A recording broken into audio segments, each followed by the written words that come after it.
प्रत्येक व्यक्ति अपने जीवन में कुछ लक्ष्यों को निर्धारित करता है, जिससे वह अपनी योग्यता और अपनी प्रगति की परख करता है।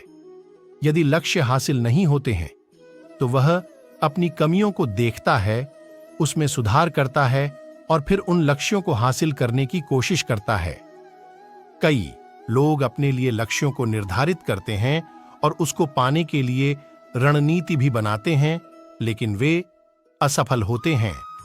जागरण अध्यात्म में आज हम भगवान बुद्ध से जुड़ी एक प्रेरक घटना के बारे में बता रहे हैं, जिसमें आपके लिए एक संदेश है।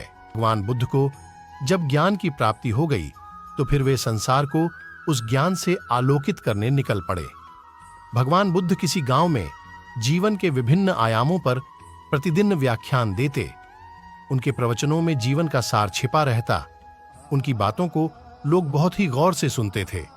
एक व्यक्ति बिना नागा किए उनके व्याख्यान सुनता। काफी समय बीत जाने के बाद भी उसने अपने अंदर कोई विशेष बदलाव नहीं पाया है। इससे परेशान होकर वह एक दिन बुद्ध के पास गया और बोला कि वह लंबे समय से एक अच्छा इंसान बनने के लिए उनके प्रवचनों को सुनता रहा है, लेकिन इससे उसे कोई विशेष लाभ नहीं हुआ। वह एक अच्छा इंसान नहीं बन पाया, उसमें कोई बदलाव नहीं आया है। उसकी बातों को सुनकर बुद्ध मुस्कुराए। उन्होंने उसके सामने उसके गांव का नाम, वहां तक की दूरी, वह वहां कैसे जाता है आदि जैसे प्रश्नों की झड़ी लगा दी। जब बुद्ध ने उससे कहा कि क्या वह यहां से बैठे बैठे अपने गांव पहुंच जाएगा, तो वह झुंझला गया। उसने कहा कि ऐसा तो बिल्कुल भी संभव नहीं, उसे वहां तक पहुंचने के लिए पैदल चलकर जाना ही होगा। इस पर भगवान बुद्ध ने कहा कि अब आपको अपने प्रश्न का उत्तर मिल गया होगा।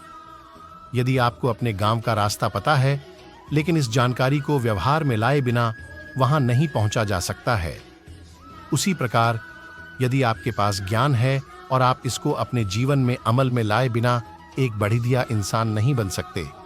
ज्ञान को अपने व्यवहार में लाना आवश्यक है। इसके लिए आपको दृढ़ निश्चय के साथ निरंतर प्रयास करना होगा। ज्ञान को व्यवहार में लाए बिना लक्ष्य की प्राप्ति नहीं की जा सकती है।